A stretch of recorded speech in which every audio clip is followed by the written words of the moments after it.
Friends, welcome back to Neenu's kitchen. It's me Neenu. നമ്മളിന്ന് തയ്യാറാക്കാൻ പോകുന്നത് വളരെ വ്യത്യസ്തമായൊരു വറുത്തരച്ച മീൻ കറിയാണ്. നമ്മൾ അതിന് വേണ്ടിയിട്ട് ഇവിടെ തെരണ്ടിയാണ് എടുത്തിരിക്കുന്നത്. ഇതിന് തെരണ്ടി എന്ന് തന്നെയാണെന്ന് എല്ലായിടത്തും പറയുന്നത്. നമ്മുടെ ഇവിടെ തെരണ്ടി എന്നാണ് പറയുന്നത്. നമ്മൾ സാധാരണ തെരണ്ടി വറുത്തരച്ചും മുളകിലും ഒക്കെ വെക്കാറുണ്ട്. അതുമല്ല, നമുക്ക് ഇത് ഒരുപാട് എപ്പോഴും കിട്ടുന്ന മീനല്ല. നമ്മൾ വല്ലപ്പോഴും കൂടെ മാത്രമാണ് നമുക്ക് ഈ തെരണ്ടി, ചൊറക് അങ്ങനെയുള്ള മീനൊക്കെ കിട്ടുന്നത്. അപ്പോൾ നമുക്ക് അത് വളരെ വ്യത്യസ്തമായ രീതിയിൽ വളരെ ടേസ്റ്റ് ആയിട്ട് തന്നെ വെക്കാൻ പറ്റും. തെരണ്ടി എന്ന് പറഞ്ഞാൽ വളരെ ഗുണമുള്ളൊരു മീനാണ്. അധികം മുള്ളുകളോ വേസ്റ്റുകളോ ഒന്നുമില്ല നമുക്കിതിനകത്ത് കളയാനായിട്ട്. അപ്പോൾ ഞാൻ ഇന്നിവിടെ ഇത് ക്ലീൻ ചെയ്യുന്നതും കറി വെക്കുന്നതും രണ്ടും കാണിക്കുന്നുണ്ട്. അപ്പോൾ ഇത് എല്ലാവർക്കും ഒന്നും ക്ലീൻ ചെയ്യാൻ അറിയണമെന്നുണ്ടാവില്ലല്ലോ. അപ്പോൾ അറിയാത്തവർക്ക് വേണ്ടിയിട്ട്, അറിയാവുന്നവരാണെങ്കിൽ ആ ക്ലീൻ ചെയ്യുന്ന ഭാഗം നിങ്ങൾക്ക് സ്കിപ്പ് ചെയ്ത് മാറ്റാവുന്നതാണ്. തെരണ്ടി എന്ന് പറഞ്ഞു കഴിഞ്ഞാൽ നമുക്ക് ഈ ഡെലിവറി കഴിഞ്ഞ് കിടക്കുന്നവർക്കൊക്കെ വളരെ നല്ലതാണ്. ഡെലിവറി കഴിഞ്ഞവർക്ക് മാത്രമല്ല, നമ്മൾ ഈ എന്തെങ്കിലും ഓപ്പറേഷൻ കഴിഞ്ഞവർക്ക്, എന്തെങ്കിലും മുറിവുകളുള്ളവർക്ക് അതൊക്കെ കഴിക്കാനായിട്ട് നല്ലതാണ്. തെരണ്ടി മാത്രമല്ല, ചൊറകും നല്ലതാണ്. അവർക്കൊക്കെ മുറിവുകളൊക്കെ പെട്ടെന്ന് കരിയാനൊക്കെ നല്ലതാണ്. പിന്നെ പ്രത്യേകിച്ച് നമുക്ക് കുട്ടികൾക്ക് കൊടുക്കാൻ ഏറ്റവും നല്ലൊരു മീനാണ്. കാരണം എന്ന് വെച്ചാൽ ഇതിനകത്ത് അധികം മുള്ളുകളില്ല. ഉള്ള മുള്ളുകൾ തന്നെയാണെങ്കിലും ഒട്ടും കട്ടിയില്ലാതെ നമുക്ക് കടിച്ച് തിന്നാൻ പറ്റുന്ന രീതിയിലുള്ള മുള്ളുകൾ. അതുകൊണ്ട് തന്നെ കുട്ടികൾക്കൊക്കെ ധൈര്യപൂർവ്വം നമുക്ക് കൊടുക്കാൻ പറ്റും. ഇത് ക്ലീൻ ചെയ്യാനാണ് കുറച്ച് പാടാണ്. നമ്മൾ പുറത്ത് നമ്മൾ യൂസ് ചെയ്യാത്ത ഏതെങ്കിലും കല്ലിൻ്റെ മുകളിലൊക്കെ ഇരുന്ന് ക്ലീൻ ചെയ്യുന്നതായിരിക്കും നല്ലത്. അടുക്കളയിലൊന്നും ക്ലീൻ ചെയ്യാനാണ് കുറച്ച് പാടുപെടും. കല്ലൊക്കെ ഉണ്ടെങ്കിൽ പെട്ടെന്ന് ഉരച്ചെടുക്കാൻ നല്ലതാണ് നമുക്ക്. ഇത് എനിക്കിപ്പോൾ ചെറിയ തെരണ്ടിയായി കിട്ടിയിരിക്കുന്നത്, അതുകൊണ്ട് ഞാൻ ഉരച്ചാണ് എടുക്കാറ്. വലുതാണ് കിട്ടുന്നതെങ്കിൽ നമ്മൾ ഇതിൻ്റെ മുകളിൽ തൊലി പൊളിച്ച് കളയുക അല്ലെങ്കിൽ ചെത്തിക്കളയുക ചെയ്യണം. നമ്മൾ ആ വാലൊന്ന് ജസ്റ്റ് കട്ട് ചെയ്ത് കളഞ്ഞതിന് ശേഷം നന്നായിട്ട് അതിൻ്റെ മേളൊന്ന് ഉപ്പിട്ടിട്ട് നന്നായിട്ട് ഉരച്ച് കൊടുക്കണം. അതാകുമ്പോൾ അതിൻ്റെ മേളിൽ ചെറിയൊരു പാട പോലെ ഉണ്ടാകും. നമ്മൾ ആ ഉപ്പിട്ട് നന്നായിട്ട് ഉരച്ച് കഴിയുമ്പോഴേക്കും ആ പാടയൊക്കെ പോകും. അതിനുശേഷം നമ്മളൊരു കല്ലിലിട്ട് നന്നായിട്ട് ഉരച്ചിട്ട് ആ രണ്ട് സൈഡ് നന്നായിട്ട് ഉരച്ചിട്ട് ആ ഒരു ഡാർക്ക് കളർ ഉണ്ടല്ലോ മേളത്ത്, അതൊന്ന് മാറി കിട്ടുന്നവരെ നന്നായിട്ട് ഇത് ഉരച്ചെടുക്കണം. ഞാൻ പറഞ്ഞ പുറത്തൊക്കെ ആണെങ്കിൽ നമുക്ക് യൂസ് ചെയ്യാതെ അലക്കല്ലോ അങ്ങനെ എന്തെങ്കിലും ഉണ്ടെങ്കിൽ നമുക്ക് അവിടെ നിന്ന് ചെയ്യുകയാണെങ്കിൽ പെട്ടെന്ന് തന്നെ നമുക്ക് ചെയ്തെടുക്കാൻ പറ്റും. ഞാനിവിടെ നമ്മളെ വീട്ടിൽ യൂസ് ചെയ്യാത്തൊരു അലക്കല്ലുണ്ട്. അവിടെ ഇട്ടിട്ടാണ് ഞാൻ ഈ സാധാരണ മീനുകളൊക്കെ, ഇങ്ങനെയുള്ള മീനൊക്കെ കട്ട് ചെയ്യാറ്. അപ്പോൾ ഞാൻ നന്നായിട്ട് ഉരച്ചെടുത്തിട്ടുണ്ട്. നമുക്കിനി ഇത് കട്ട് ചെയ്ത് പീസുകളാക്കാം. അങ്ങനെ കട്ട് ചെയ്യുന്നതിൻ്റെ ഇടയ്ക്ക് തന്നെ നമുക്ക് അതിൻ്റെ അകത്തേക്ക് കുറച്ച് കുടലൊക്കെ ഉണ്ടാവും. ആ കുടൽ നമുക്ക് എടുത്ത് കളയാൻ പറ്റും. ഈ കട്ട് ചെയ്യുന്നതിൻ്റെ കൂട്ടത്തിൽ തന്നെ നമുക്ക് കളയാൻ പറ്റും. അകത്ത് ഒരുപാട് വേസ്റ്റ് ഒന്നും ഉണ്ടാവത്തില്ല. ഒരു കുറച്ച് വേസ്റ്റ് ഉള്ളത് നമുക്ക് ഈ കട്ട് ചെയ്യുന്ന കൂട്ടത്തിൽ തന്നെ എടുത്ത് മാറ്റാമെന്ന്. പിന്നെ ഇതിൻ്റെ തലയൊന്നും നമ്മളിത് കളയത്തില്ല. ഇതിനകത്തുള്ള ഈ കുടലും ആ വാലും മാത്രമാണ് നമ്മൾ ഇതിൻ്റെ ഉള്ളിൽ നിന്ന് കളയുന്നതെന്ന് പറഞ്ഞു കഴിഞ്ഞാൽ. ബാക്കി ഫുള്ള് നമുക്കിത് എടുക്കാവുന്നതാണ്. പിന്നെ ആ കാണുന്ന ചെകളകളും നമ്മൾ കളയും. അത് നമ്മൾ ഈ കട്ട് ചെയ്യുന്നതിൻ്റെ കൂട്ടത്തിൽ തന്നെ നമുക്കിത് എടുത്ത് കളയാവുന്നേ ഉള്ളൂ. നമ്മൾ കുറച്ച് ക്ഷമയോടെ കൂടെ ഒക്കെ ചെയ്യുവാണെങ്കിൽ നമുക്ക് വളരെ പെട്ടെന്ന് തന്നെ ഇത് ചെയ്തെടുക്കാൻ പറ്റും. നമ്മൾ വളരെ ധൃതി പിടിച്ചിരിക്കുന്ന സമയത്തൊന്നും ഇതുപോലുള്ള മീനൊന്നും നമുക്കിങ്ങനെ കറി വെക്കാൻ പറ്റത്തില്ല. ഇതൊക്കെ ചെയ്യണമെങ്കിൽ നമുക്ക് കുറച്ച് സമയം ആവശ്യമാണ്. ഇപ്പോൾ ഇതേ നമ്മളെല്ലാ മീനും കട്ട് ചെയ്ത് എല്ലാം നല്ല വൃത്തിയാക്കി ക്ലീൻ ചെയ്തെടുത്തിട്ടുണ്ട്. ഇത് ഇച്ചിരി ഉപ്പും വിനാഗിരിയൊക്കെ ഒഴിച്ചിട്ട് നമുക്ക് കഴുകിയെടുത്ത് കഴിഞ്ഞാൽ നല്ല അടിപൊളിയായിട്ട് ക്ലീൻ ആക്കി കിട്ടും. നമുക്കിനി ഇത് കറി തയ്യാറാക്കാൻ തുടങ്ങാം. അതിനു മുമ്പ് ഒരു കാര്യം പറഞ്ഞോട്ടെ, നമ്മുടെ ഈ ചാനൽ ആദ്യമായിട്ടാണ് കാണുന്നതെങ്കിൽ ഒന്ന് സബ്സ്ക്രൈബ് ചെയ്തേക്കണം. സബ്സ്ക്രൈബ് ചെയ്തിട്ട് അതിൻ്റെ അടുത്തുള്ള കുഞ്ഞ് ബെല്ലൈക്കൺ കൂടെ അമർത്തേക്കണം. നമുക്കിനി ഇത് വറുത്തരയ്ക്കാനുള്ള തേങ്ങ ഒന്ന് വറുത്തെടുക്കാം. അതിന് വേണ്ടിയിട്ട് നന്നായിട്ട് നല്ല ചെറുതായിട്ട് തരികളോട് ഉള്ള തേങ്ങയാണ് ആവശ്യം. കട്ടയുള്ള തേങ്ങ എടുത്തു കഴിഞ്ഞാൽ നമുക്ക് നന്നായിട്ട് വറുത്ത് കിട്ടത്തില്ല. പിന്നെ നമ്മൾ ഫ്രഷ് ആയിട്ട് ചിരണ്ടിയെടുത്ത തേങ്ങയും ആയിരിക്കണം. നല്ല വിളഞ്ഞ തേങ്ങയും കൂടെ ആയിരിക്കണം. പിന്നെ 2-3 ഉള്ളിയും വെളുത്തുള്ളിയും ഒരു തണ്ട് കറിവേപ്പിലയും കുറച്ച് കുരുമുളകും. ഇത്രയാണ് നമുക്ക് തേങ്ങ വറുക്കാൻ ആവശ്യമുള്ളത്. നമുക്കിനി ഒരു ചെറിയൊരു പാൻ എടുത്തിട്ട് അതിൽ കുറച്ച് എണ്ണ ഒഴിച്ചിട്ട് നമുക്ക് തേങ്ങ വറുത്തെടുക്കണം. തേങ്ങയുടെ അളവൊക്കെ നമ്മൾ എടുക്കുന്ന മീൻ അനുസരിച്ച് എടുക്കണം. ഞാനിപ്പോൾ ഇവിടെ 1 കിലോ മീനാണ് എടുത്തിരിക്കുന്നത്. അതിന് ഞാൻ ഒരു മുറിയും പിന്നെ രണ്ടാമത്തെ മുറിയിൽ നിന്ന് കുറച്ചും കൂടെ ആയിട്ട് എടുത്തത്. അതുകൊണ്ട് ഒരു തേങ്ങയുടെ 1/4 ഭാഗം ഞാനിവിടെ ചിരണ്ടി എടുത്തിട്ടുണ്ട്. നമുക്കിനി ഒരു പാനിലേക്ക് കുറച്ച് എണ്ണ ഒഴിച്ചിട്ട് നമുക്ക് ആ തേങ്ങ ഒന്ന് ഇട്ട് കൊടുക്കണം. ഒരുപാട് ചൂടാകാൻ പാടില്ല നമ്മുടെ എണ്ണ, അല്ലെങ്കിൽ ചിലപ്പോൾ ഇട്ട പാടന്നെ നമ്മുടെ തേങ്ങയൊക്കെ ചെറുതായിട്ടൊന്ന് കരിഞ്ഞു പോകാനുള്ള സാധ്യതയുണ്ട്. അതുകൊണ്ട് തന്നെ ഒരു ചെറിയൊരു മീഡിയം തീയിൽ വെച്ചിട്ട് വേണം നമ്മൾ ഈ തേങ്ങ വറുത്തെടുക്കാനായിട്ട്. അത് തേങ്ങ വറക്കുന്ന സമയത്ത് നമ്മൾ ഹൈ ഫ്ലെയിമിൽ വെക്കരുത്. വെച്ച് കഴിഞ്ഞാൽ പെട്ടെന്ന് തന്നെ നമ്മുടെ തേങ്ങ കരിഞ്ഞു പോകും. ഒരു ലോ ഫ്ലെയിമിൽ തൊട്ട് ഒരു മീഡിയം ഫ്ലെയിമിൽ ഇടയ്ക്കിട്ടിട്ട് നന്നായിട്ടൊന്ന് ചെറുതായിട്ട് ഇളക്കി കൊടുത്തിട്ട് ഫ്രൈ ചെയ്തെടുക്കണം. തേങ്ങ ഒരുപാട് കരിഞ്ഞു പോയി കഴിഞ്ഞാൽ നമ്മുടെ കറിയുടെ ടേസ്റ്റൊക്കെ മാറും. തേങ്ങ വറക്കുന്നതിൻ്റെ ആ ഒരു പരുവ് അനുസരിച്ചിരിക്കും നമ്മുടെ കറിയുടെ ടേസ്റ്റ് എന്നൊക്കെ പറഞ്ഞു കഴിഞ്ഞാൽ. അപ്പോൾ ഇത് നന്നായിട്ടിത് ഫ്രൈ ചെയ്ത് കൊടുക്കണം. പിന്നെ ആദ്യം ഇപ്പോൾ ഈ സമയത്ത് എണ്ണ ഒഴിച്ചു കൊടുക്കാൻ താല്പര്യം ഇല്ലാന്നുണ്ടെങ്കിൽ എണ്ണ ഒഴിച്ച് കൊടുക്കണ്ട. എണ്ണ ഇല്ലാതെ തന്നെ നമുക്ക് തേങ്ങ വറുത്തെടുക്കാം. ഞാനിത് ഇപ്പോൾ പെട്ടെന്ന് കരിയാതിരിക്കാൻ വേണ്ടിയിട്ടാണ് കുറച്ച് എണ്ണ ഒഴിച്ച് കൊടുത്തിരിക്കുന്നത്. നിങ്ങൾക്ക് എണ്ണ ഈ സമയത്ത് ഒഴിവാക്കണമെന്നെങ്കിൽ ഒഴിവാക്കാം. നമ്മുടെ ഈ ചൊറക് എന്ന് പറഞ്ഞ മീനും നമ്മൾ ഇതേ രീതിയിൽ തന്നെ കറി വെക്കാറുണ്ട്. അതും നല്ല ടേസ്റ്റാണ് നമ്മൾ ഈ ചൊറകും ഇങ്ങനെ തന്നെ വെച്ച് കഴിഞ്ഞാൽ.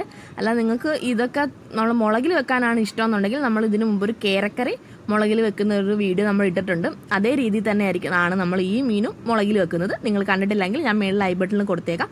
ആ മീൻ കറി ഒന്ന് പോയി കണ്ടേക്കുക.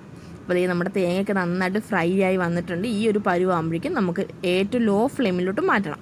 മാറ്റിയതിന് ശേഷം നമുക്കതിലേക്കുള്ള പൊടികൾ ചേർത്ത് കൊടുക്കാം. ഒരു 2 ടേബിൾ സ്പൂൺ മല്ലിപ്പൊടിയും ഒരു 2 ടേബിൾ സ്പൂൺ മുളക് പൊടിയും ആണ് നമ്മളിതിലേക്ക് ചേർത്ത് കൊടുക്കുന്നത്. പിന്നെ കുറേ പൊടിയും കൂടെ ചേർത്ത് കൊടുക്കുന്നുണ്ട്. പിന്നെ മുളക് പൊടിയുടെയൊക്കെ അളവ് നമ്മുടെ എരിവിനനുസരിച്ച് നമുക്ക് കൂട്ടിയും കുറച്ചും കൊടുക്കാവുന്നതാണ്. ഞാനിവിടെ കാശ്മീരി മുളക് എടുത്തിരിക്കുന്നത്. നിങ്ങൾക്ക് സാധാ മുളക് പൊടി വേണമെങ്കിൽ ഉപയോഗിക്കാം. നിങ്ങളുടെ എരിവിനനുസരിച്ച് നിങ്ങൾക്ക് ഇഷ്ടമുള്ള അനുസരിച്ച് മാറ്റാം.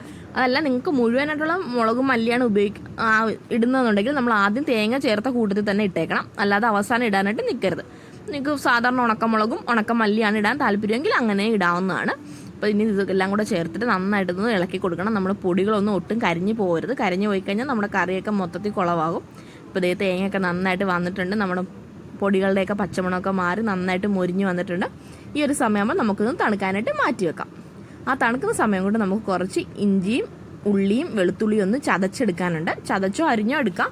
ഞാൻ സാധാരണ ചതച്ചാണ് എടുക്കാറ്. ചതച്ചെടുക്കുമ്പോൾ ഒരു പ്രത്യേക ടേസ്റ്റാണ് നമ്മുടെ കറികൾക്കൊക്കെ. വളരെ കുറച്ച് മതി. ഈ ഉള്ളി ഇല്ലാന്നുണ്ടെങ്കിൽ നിങ്ങൾക്ക് സവോള എടുക്കാം. പക്ഷേ ഉള്ളിയുടെ ആ ഒരു ടേസ്റ്റ് വരത്തില്ല സവോളയ്ക്ക്. സവോള ഇടുമ്പോൾ വേറൊരു ടേസ്റ്റ് ആയി പോകും നമ്മുടെ കറിക്ക്. നമുക്കിനി നമ്മുടെ മസാലയൊക്കെ നന്നായിട്ട് തണുത്ത് വന്നിട്ടുണ്ട്. നമുക്ക് നമ്മൾ നേരത്തെ വറുത്ത് വെച്ചിരിക്കുന്ന തേങ്ങയൊന്നും ഒട്ടും വെള്ളമൊന്നും ഒഴിക്കാതെ നമുക്ക് ചെറുതായിട്ടൊന്ന് അരച്ചെടുക്കാം.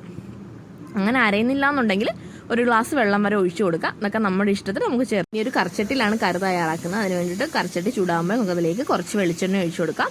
വെളിച്ചെണ്ണ ഒന്ന് നന്നായിട്ട് ചൂടായി വരുമ്പോഴേക്കും നമുക്ക് അതിലേക്ക് കുറച്ച് കടുകും ഉലുവായും കൂടെ ചേർത്ത് കൊടുക്കാം. കടുകും ഉലുവയും നന്നായിട്ടൊന്ന് പൊട്ടി വന്നതിന് ശേഷം നമുക്ക് അതിലേക്ക് കുറച്ച് കറിവേപ്പില ഇട്ട് കൊടുക്കാം. കറിവേപ്പില ഒന്ന് ചെറുതായിട്ട് മൂത്ത് വന്ന് കഴിയുമ്പോഴേക്കും നമ്മൾ നേരത്തെ ചതച്ച് വെച്ചിരിക്കുന്ന ഉള്ളിയും വെളുത്തുള്ളിയും ഇഞ്ചിയും കൂടെ ചേർത്ത് കൊടുക്കാം. ഇത് ചേർത്തിട്ട് നന്നായിട്ട് മിക്സ് ചെയ്തിട്ട് നമ്മുടെ ഈ ഉള്ളിയുടെയൊക്കെ ആ ഒരു പച്ച മണമൊക്കെ ഒന്ന് മാറി വരുന്ന സമയമാകുന്ന വരെ നമുക്ക് നന്നായിട്ട് ഇത് വഴറ്റി കൊടുക്കണം. ഒരു ലോ ഫ്ലെയിമിലിട്ട് വഴറ്റിയാൽ മതി. അല്ലെങ്കിൽ ചിലപ്പോൾ അടിക്കാൻ പിടിച്ചു കഴിഞ്ഞാൽ നമ്മുടെ കറിയൊക്കെ കുളവായി പോവും. ഇപ്പോൾ ഇത് നന്നായിട്ട് ഇത് മൊരിഞ്ഞു വരുന്നുണ്ട്. നല്ലൊരു ചെറിയൊരു ഗോൾഡൻ ഷെയ്ഡാവുന്നവരെ നന്നായിട്ട് ഇത് വഴറ്റി കൊടുക്കണം. ഇപ്പോൾ ഇത് നന്നായിട്ട് ഇതൊരു ഗോൾഡൻ ഷെയ്ഡായിട്ട് വന്നിട്ടുണ്ട്. നമുക്കിനി ഇതിലേക്ക് കട്ട് ചെയ്ത് വെച്ചിരിക്കുന്ന തക്കാളി ചേർത്ത് കൊടുക്കുക. ഞാനിവിടെ ഒരു വലിയ തക്കാളിയാണ് ചേർത്തിരിക്കുന്നത്. നിങ്ങൾക്ക് നിങ്ങളുടെ സൗകര്യം അനുസരിച്ച് എത്ര എണ്ണമാണോ ഇഷ്ടം അതിനനുസരിച്ച് ചേർത്ത് കൊടുക്കാം. തക്കാളിയുടെ പുളി അനുസരിച്ച് തക്കാളിയുടെ അളവിൽ നമുക്ക് വ്യത്യാസങ്ങൾ വരും. ഇപ്പോൾ ഈ തക്കാളിയും കൂടെ ചേർത്തിട്ട് നന്നായിട്ട് വെന്തുടഞ്ഞ് വന്നിട്ടുണ്ട് നമ്മുടെ തക്കാളിയൊക്കെ. തക്കാളി നന്നായിട്ട് വെന്തുടഞ്ഞ് വരുന്ന പരുവായതിന് ശേഷം മാത്രമേ നമ്മൾ ഇതിലേക്ക് പുളിവെള്ളം ചേർത്ത് കൊടുക്കാവുള്ളൂ. തക്കാളി നന്നായിട്ട് വെന്തുടഞ്ഞാലാണ് നമ്മുടെ കറിക്ക് നല്ലൊരു കട്ടിയൊക്കെ ഉണ്ടാകത്തുള്ളൂ. പിന്നെ നമുക്ക് ഇതിലേക്ക് കുടംപുളിയാണ് ഞാൻ ചേർക്കുന്നത്. നിങ്ങൾക്ക് മറ്റേ വാളംപുളിയൊക്കെ ചേർക്കുന്ന ആൾക്കാരാണെങ്കിൽ നിങ്ങൾക്ക് അങ്ങനെ നിങ്ങൾ ഏത് പുളിയാണോ ഉപയോഗിക്കുന്നത് ആ പുളി ഉപയോഗിക്കും. നമ്മൾ സാധാരണ ഇവിടെ നമ്മളൊന്നും വാളംപുളി ഉപയോഗിക്കാറില്ല. മീൻ കറിയിൽ നമ്മൾ കുടംപുളി തന്നെയാണ് ഉപയോഗിക്കാറ്. ഇനി നമ്മൾ 1 മണിക്കൂർ മുമ്പ് വെള്ളത്തിലിട്ട് കുതിർത്ത് വെച്ചിരുന്ന പുളിയും വെള്ളമാണിത്. ആ ഇട്ട് വെച്ചിരുന്ന വെള്ളം തന്നെ നമ്മൾ ഇതിലേക്ക് ഒഴിച്ചിരിക്കുന്നത്. നമുക്കിനി ആ പുളിവെള്ളം ഒന്ന് തിളച്ച് വരുമ്പോഴേക്കും നമ്മുടെ അതിൻ്റെ മുകളിലേക്ക് കുറച്ച് പച്ചമുളക് ഇട്ട് കൊടുക്കാം. നമ്മൾ ഈ സമയത്തേക്ക് നമ്മൾ മറ്റേ മസാല നന്നായിട്ട് അരച്ചെടുത്തിട്ടുണ്ടായിരുന്നു. നമുക്ക് ഈ പച്ചമുളകും കൂടെ ചേർത്തിട്ട് നന്നായിട്ടൊന്ന് മിക്സ് ചെയ്തതിന് ശേഷം നമ്മൾ നേരത്തെ അരച്ച് വെച്ചിരിക്കുന്ന അരപ്പ് ഇതിലേക്ക് ഒഴിച്ചു കൊടുക്കാം. പിന്നെ നമുക്ക് ആ അരച്ച മിക്സിയിൽ തന്നെ മിക്സിയുടെ ജാറിൽ കഴുകിയിട്ട് നമുക്ക് ആവശ്യത്തിന് എന്തോരമാണോ ചാറ് ആവശ്യം നമുക്ക് അതിനനുസരിച്ച് വെള്ളം ഒഴിച്ചു കൊടുക്കാം.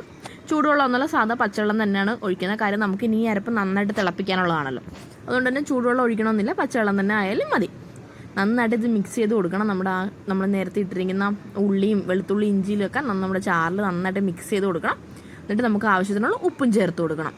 നമ്മുടെ ഈ ചാറിന് എന്തോരമാണോ ഉപ്പ് ആവശ്യം നമുക്ക് അതനുസരിച്ച് ചേർത്ത് കൊടുക്കാം. നിങ്ങൾ ഇടുന്ന പുളി എങ്ങാനും കൂടി പോവുകയാണെന്നുണ്ടെങ്കിൽ വിഷമിക്കേണ്ട കാര്യമില്ല. നമുക്ക് കറി വെച്ചതിന് ശേഷം പുളിയുടെ അളവ് നോക്കിയിട്ട് കൂടുതലാണെന്നുണ്ടെങ്കിൽ ഇതിലിട്ടിരിക്കുന്ന പുളി ഒന്ന് പെറുക്കി കളഞ്ഞു കഴിഞ്ഞാൽ മതി. അപ്പോൾ നമുക്ക് കറി ആ കഷ്ണത്തിലൊക്കെ പുളി പിടിച്ച് കഴിയുമ്പോൾ പുളിയുടെ അളവ് കറക്റ്റ് ആയിക്കോളും. ഇപ്പോൾ ഇതേ നമ്മുടെ ചാറ് നന്നായിട്ട് തിളച്ച് വരുന്നുണ്ട്.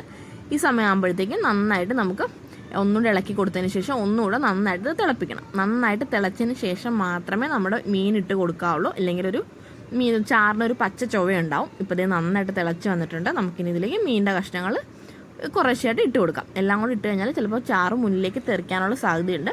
അതുകൊണ്ട് എല്ലാം കൂടി ഇട്ടതിന് ശേഷം ഒന്നും ഒരുപാട് ഇളക്കാൻ പാടില്ല. നമ്മുടെ ഈ മീൻ എന്ന് പറഞ്ഞാൽ വളരെ സോഫ്റ്റാണ്. ഈ തെരണ്ടി ചൊറക് എന്നൊക്കെ പറഞ്ഞു കഴിഞ്ഞാൽ അതുകൊണ്ട് ഇളക്കി കഴിഞ്ഞാൽ ചിലപ്പോൾ പെട്ടെന്ന് തന്നെ ഇത് പൊടിഞ്ഞു പോകും. നന്നായിട്ട് തിളച്ച് വന്നതിന് ശേഷം ഒരു 10 മിനിറ്റ് അടച്ച് വെച്ച് കഴിഞ്ഞാൽ നല്ല സൂപ്പറായിട്ട് നമ്മുടെ മീനൊക്കെ വെന്ത് കിട്ടും.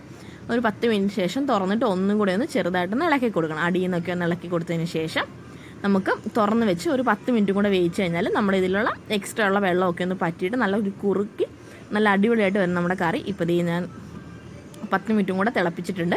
ആ സമയപ്പോഴേക്കും നമ്മുടെ എക്സ്ട്രാ ഉള്ള വെള്ളമൊക്കെ പറ്റിയിട്ട് ചാറ് വന്നിട്ട് കുറുകി വന്നിട്ടുണ്ട്. നമുക്ക് വെള്ളയിലേക്ക് കുറച്ച് കുരുമുളക് പൊടിയും കൂടെ വിതറി കൊടുക്കാം. അതാകുമ്പോൾ ആ ഒരു കുരുമുളകിൻ്റെ ഒരു ഫ്ലേവർ നമുക്ക് നന്നായിട്ട് കിട്ടും. ഈ ആദ്യം പുറമേ നമ്മളിങ്ങനെ ഇട്ട് കൊടുക്കുമ്പോഴേ. ഇപ്പോൾ നമ്മുടെ വളരെ ടേസ്റ്റുള്ള വറുത്തരച്ച് തെരണ്ടിക്കറി ഇവിടെ റെഡി ആയിട്ടുണ്ട്.